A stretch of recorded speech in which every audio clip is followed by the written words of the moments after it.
des concubines chassées de leur ménage par les autorités. Bonsoir à tous, merci pour votre fidélité. Parlons religion pour ouvrir cette édition. La nuit de la destinée est célébrée par la communauté musulmane ce vendredi. Correspondant à la 27e nuit du mois béni du Ramadan, elle est considérée comme la plus sacrée de l'année. Selon la tradition musulmane, c'est au cours de cette nuit que le Coran a été révélé au prophète Mahomet par l'ange Gabriel. C'est aussi une nuit de bienfaits divins pour les croyants les plus dévoués. C'est le meilleur moment pour demander pardon pour ses péchés et se réaliser spirituellement. Direction à présent la région du Békay. Le mois de Ramadan est un moment privilégié pour l'intensification de la pratique religieuse et des actes de foi. Parmi ces actes de foi figurent les prières surérogatoires, communément appelées nafilas. Bien que non obligatoires, ces prières constituent un recours essentiel pour se rapprocher de Dieu. Comprendre les prières surérogatoires et leur mérite dans la vie du fidèle musulman, un sujet signé Théochris Larsen de la rédaction de RTI Boaké. Le mois de Ramadan est connu pour sa spiritualité et sa quête de piété qui transcende les simples contours de l'abstinence alimentaire. Pour les musulmans du monde entier, c'est une période de renouveau spirituel, de réflexion profonde et d'intense dévotion. Au-delà des 5 prières quotidiennes, les fidèles sont invités à s'engager dans des prières surérogatoires. Un exercice souvent difficile pour certains musulmans qui l'abordent avec un mélange de respect et de perplexité. Bon, en réalité, moi-même, je sais que c'est obligatoire, mais pour nous, c'est difficile à le faire.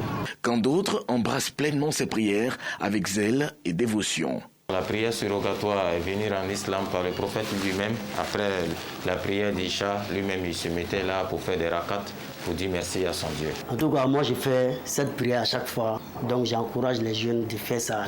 Les prières surérogatoires, communément appelées nafila, font partie des moments forts du Ramadan. Considérées comme des actes de foi supplémentaires qui enrichissent la pratique religieuse, elles sont généralement effectuées en groupe dans les mosquées ou en famille. La prière est l'épine dorsale, voire la colonne vertébrale du culte que nous pratiquons. Les prières surrogatoires ressemblent un peu à un mur. Le mur étant les prières canoniques. Lorsqu'il y a des brèches dans le mur, eh bien, ce sont les prières surérogatoires qu'on utilise pour fermer les brèches. Les prières surérogatoires dans l'islam ne sont pas obligatoires, mais elles jouent un rôle crucial dans la vie spirituelle du musulman. Ces prières surérogatoires servent à combler les manquements qu'il y a dans les prières obligatoires. Ce sont des prières qui augmentent le mérite du jeûne. Ce sont des prières qui sont les bienvenues pour véritablement nous rapprocher le plus de Dieu.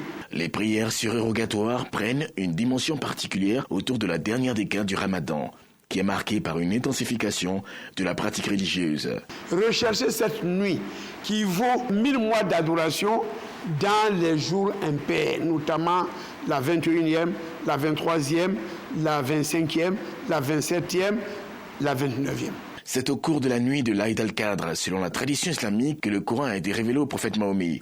Le Ramadan aboutit à la célébration de l'Aïd al-Fitr, marquant la fin du jeûne. Il constitue le jour suivant le dernier jour du mois sacré et tourne autour du 29e ou 30e jour, après les débuts du Ramadan, selon les années. Intéressons-nous à présent à un geste de solidarité. La communauté musulmane des agents de la radiodiffusion télévision ivoirienne, en abrégé, Commuarti, a reçu d'une entreprise partenaire un important don en vivre à l'occasion de ce mois béni du Ramadan, le mercredi 3 avril dernier, dans les locaux de la télévision nationale à Cocody, en présence de Yacouba Koulibaly et Noussangari. Marquer sa solidarité à un partenaire sûr qui observe une période de jeûne pendant le mois béni de Ramadan, c'est tout le sens des dons en vivre d'une entreprise bienfaitrice au profit de la communauté musulmane des agents de la radio-télévision ivoirienne Commuarti.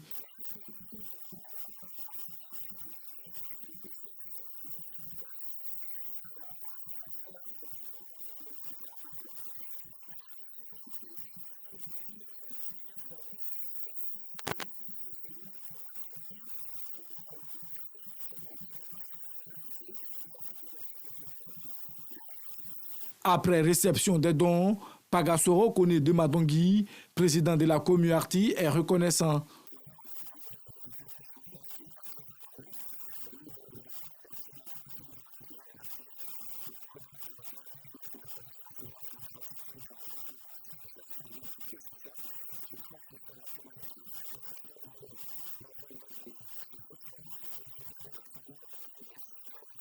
Cette manifestation de générosité à l'égard de la communauté musulmane des agents de la RTI est une énième du genre qui s'ajoute à la liste de nombreux donateurs.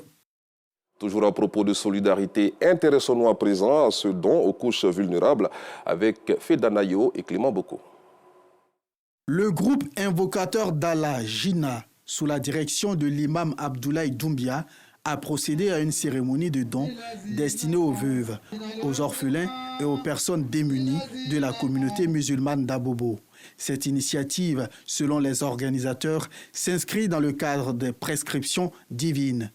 Quand on fait du bien à un orphelin ou à un veuve, la récompense est inestimable, c'est grand. Donc Dieu nous recommande de faire du bien aux orphelins, de faire du bien aussi aux veuves. Voilà, tout ce qu'on entame dans la vie, il y a aussi des problèmes devant nous. Voilà, il doit préserver, il doit persévérer voilà, de l'action. Voilà, c'est par rapport aux efforts des actions, Dieu va nous replacer. Selon la marraine de la cérémonie, c'est une noble initiative de se rassembler et de témoigner sa solidarité envers les plus vulnérables. C'est important de s'intégrer dans l'aide, le partage aux musulmans. Si Dieu t'a donné les moyens, il faut pouvoir chercher le monde ici-bas et l'au-delà. Vraiment, si tu as l'argent, il faut pouvoir aider, partager. Les démunis, les orphelins surtout, ils n'ont pas de père, ils n'ont pas de mère. Leur espoir, c'est le bon Dieu. Et sur nous autres qui avons les moyens, il faut pouvoir les aider. Les dons qui comprenaient à la fois des vivres et des non-vivres ont été réceptionnés avec gratitude par les bénéficiaires. Je suis très contente pour ce que l'imam fait pour nous les femmes, les enfants démunis.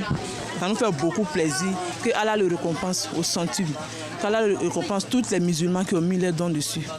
Je me sens très content. La femme a reçu un sadéré, un pain de papier, un enveloppe aussi. Ça va nous permettre de faire bien. Merci beaucoup pour tout. La cérémonie a également été un moment de prière et d'exhortation à la prière, surtout dans cette période de Ramadan. Et puis dans le cadre de sa politique sociale en faveur de ses administrés, l'autorité municipale du Grand Bassam a renouvelé sa marque de solidarité au Conseil supérieur des imams, des mosquées et des affaires islamiques le jeudi 4 avril dernier. Les détails avec Yacouba Koulibaly et Georgette Ido Fofana. Témoigner l'élan de solidarité et d'entraide aux populations du département du Sud Komoé à l'occasion du mois béni de Ramadan. C'est tout le sens de l'important don en vivre du président du conseil régional, Dr Eugène Akawili, et de l'honorable Issa Sangari. Les deux ont voulu témoigner leur solidarité à l'égard de leurs parents pour montrer combien de fois ils sont attachés aux valeurs religieuses, mais deuxièmement à l'esprit de partage de solidarité du Sud Komoé tel que prôné par le président de la République, son Excellence M. Alassane Ouattara. Voir cette population en joie, c'est tout ce que nous recherchons simplement. Un geste de générosité qui ne laisse pas les bénéficiaires indifférents. Nous n'avons pas été seuls associés à cette cérémonie. Dieu merci, c'est la Côte d'Ivoire solidaire. Et comme les choses ne se font pas par hasard, Dieu a bien voulu que cette année les chrétiens soient en carême et que nous les musulmans nous soyons en jeûne. Et ensemble, les donateurs ont pensé à ces deux communautés-là dans notre département. Au nom des deux communautés, mais singulièrement au nom de la communauté musulmane, leur dire un grand merci et leur dire que nous n'oublierons pas. Nous allons faire bon usage parce qu'il y en a qui ont vraiment besoin. Je dis merci à tout ce qu'il a fait et que le Seigneur le bénisse, qu'il achève en lui ce qu'il a si bien commencé et surtout la paix règne dans nos pays. Merci ce qu'il nous a donné, que Dieu n'a qu'à donner beaucoup. Ce qu'il nous a donné prochainement, que Dieu n'a qu'à donner, c'est qui dépasse ça. Là. Nous sommes là pour remercier les donateurs pour l'acte de magnanimité qu'ils ont ce matin à l'endroit de la communauté musulmane et chrétienne du pays. Cette action de solidarité a été l'occasion d'une sensibilisation des populations à la consolidation fraternelle et au vivre ensemble. Un élément commenté par Clément Boko relatif à un don de vivre aux populations de la région du Sud Komoé. D'autres dons de vivre et cette fois nous allons à Tiapoum. 5 tonnes de riz, 3 tonnes de sucre et 200 cartons de spaghettis d'une valeur de 7 millions de francs CFA. Ce sont entre autres les dons faits par l'honorable Bakary Camara aux religieux du département de Tiapoum, au sud-est du pays. Je pense que dans ce mois de partage, dans ce mois où tout le monde est supposé faire le carême et faire la rupture dans des conditions particulières, dans des conditions de joie, il est difficile d'imaginer que certains, dans certains endroits, restent sans moyen de faire leur rupture. Nous, pour apporter notre appui à cette catégorie de personnes, il n'y avait pas autre moyen que de réunir les chefs de village, les chefs religieux, les chefs de communauté, les autorités et leur dire, pour cette année, comme on l'a fait cette année en arrière, voilà ce que nous avons obtenu pour essayer d'apporter un soulagement aux populations qui en ont réellement besoin. Cette année, ce ne sont pas que les musulmans qui ont bénéficié des actes de bienfaisance du député de Tiapoum. Les fidèles catholiques ont également reçu des vivres. Il y a des populations, après la rupture du jeûne, n'ont même pas une petite d'eau ou bien même pas un peu de riz pour manger, pour rompre le jeûne. Alors, l'honorable Bakary Camara vient ce soir d'honorer les guides religieux et la population tout entière. C'est un plaisir pour moi et vraiment, c'est la bienvenue. Donc je veux dire merci au Seigneur pour l'acte. À ce moment-là, recevoir un don vient comme un bouffée d'oxygène pour aider les parents, la communauté musulmane à terminer le jeûne dans les meilleures conditions. Recevoir un tel don pour donner à nos communautés n'est que vraiment un geste salutaire. Loseni Dosso, représentant du préfet de Tiapoum, dans son allocution, a appelé les cadres à faire pareil. Selon lui, ce geste contribue à la cohésion sociale. Il a également encouragé le donateur à continuer dans cette lancée pour le développement de la région du Sud Comoé. C'est un geste qui rentre dans ce qu'on appelle la Côte d'Ivoire solidaire. Aujourd'hui, l'honorable Bakary Camara s'inscrit dans le cadre des partages.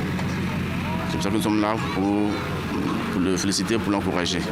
Ce soir, c'est un bonheur pour la population de recevoir des vivres pendant ce mois de carême chrétien et de ramadan musulman.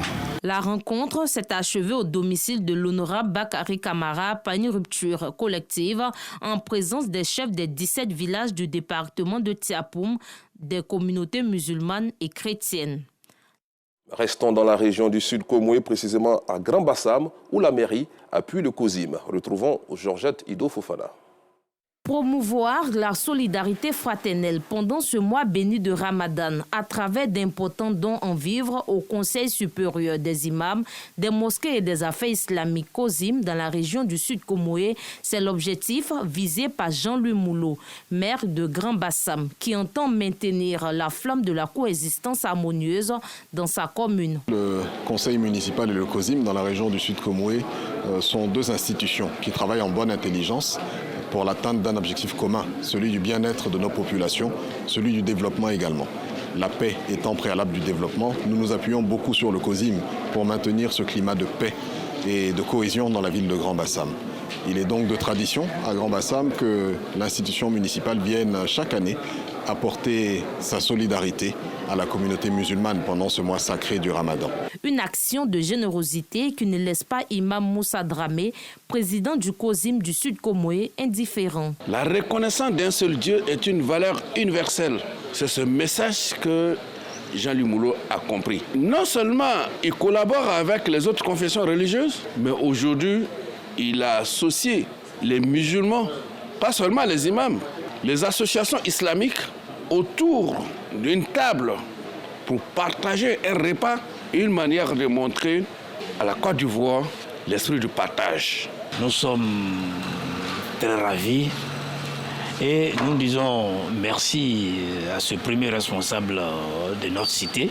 Chaque mois de Ramadan, nous remarquons une mobilisation de sa part. Par la même occasion, le maire Jean-Louis Moulot a offert une rupture collective aux guides religieux musulmans. Occasion pour lui d'inviter les convives à la cohésion sociale. C'est la 5e édition de notre rupture collective avec les imams de la région du Sud Comoé.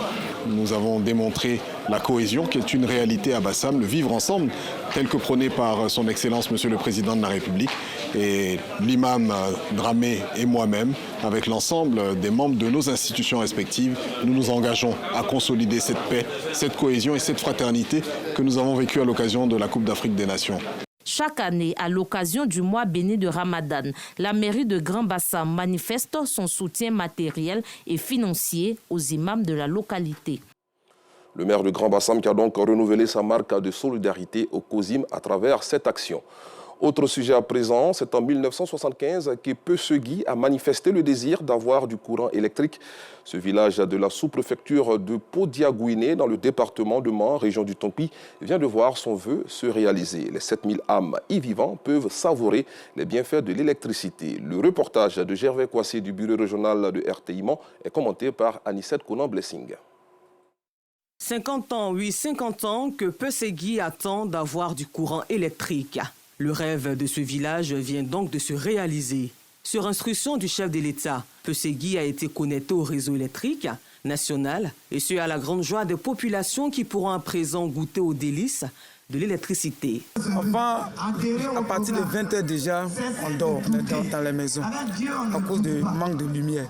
Et maintenant, on reste dehors jusqu'à 2 fois 4h du matin. Aujourd'hui, maintenant, il y a la sécurité. Dieu merci, courant est venu. On a fait nos petits commerces, l'eau glacée et des jus. Nos enfants peuvent étudier à la lumière vive de l'électricité, alors que par le passé, ce n'était pas possible. Les filles et fils de Peussegui, qui ont choisi le président de l'église baptiste Œuvre et Mission comme porte-voix, ont exprimé leur gratitude à l'endroit du premier des Ivoiriens, le président Alassane Ouattara, qui s'est personnellement investi dans la mise sous tension du village. On a mis le courant, les sorciers sont vaincus au nom de Jésus. Tous les esprits négatifs sont vaincus au nom de Jésus. Ce qui retardait beaucoup, c'était l'électricité. On n'en avait pas. C'était très difficile d'en avoir 50 ans. On a lutté, on a persévéré. Et voici aujourd'hui que l'électricité est là. Le chef de cabinet du président de la République, Claude Saïssou Maoro, parrain de la fête de la lumière à Peussegui, n'a pas tari d'éloges à l'endroit du chef de l'État qui, selon lui, est doté d'un génie politique hors pair. Aujourd'hui, notre pays là, attire par le caractère rassurant des réformes que le président Alassane Ouattara est en train d'entreprendre. Le président Alassane Ouattara inspire la confiance des investisseurs par sa respectabilité, par sa capacité à tenir ses engagements, par sa grande intelligence à rendre productif le moindre investissement qu'il réalise. Le diplomate de carrière a aussi profité de l'occasion pour éclairer les uns et les autres sur ce qui le qualifie de démagogie politique. À tous ceux qui, depuis un certain temps, trouvent que l'électrification, l'eau potable, c'est du gaspillage et que l'État investit mal. Ce n'est pas la dette en elle-même qui est le problème, mais c'est la qualité de l'investissement qu'on réalise avec la dette qu'on prend là. La sortie de Peussegui de la pénombre a coïncidé avec la résurrection du Christ, d'où la tenue d'un culte spécial pour implorer le Tout-Puissant afin qu'il veille sur les autorités de ce pays, partant de tous les habitants. Et puis le mois de Ramadan est aussi la période des bonnes affaires pour les vendeurs de beignets de haricots, communément appelés gaou, aimés, beaucoup prisés par les musulmans pendant la rupture du jeûne. Notre équipe de reportage a rencontré une vendeuse de gaou à Trècheville. Pour en savoir un peu plus sur ces beignets, le point avec Aïcha Guéry dans nos prochaines éditions. Comme annoncé en titre, au Burundi, des centaines de concubines ont été chassées de leur ménage par les autorités au nom de l'ordre moral. Deux provinces du nord du pays mènent depuis quelques mois une opération de séparation des couples en concubinage au nom de l'ordre moral et chrétien.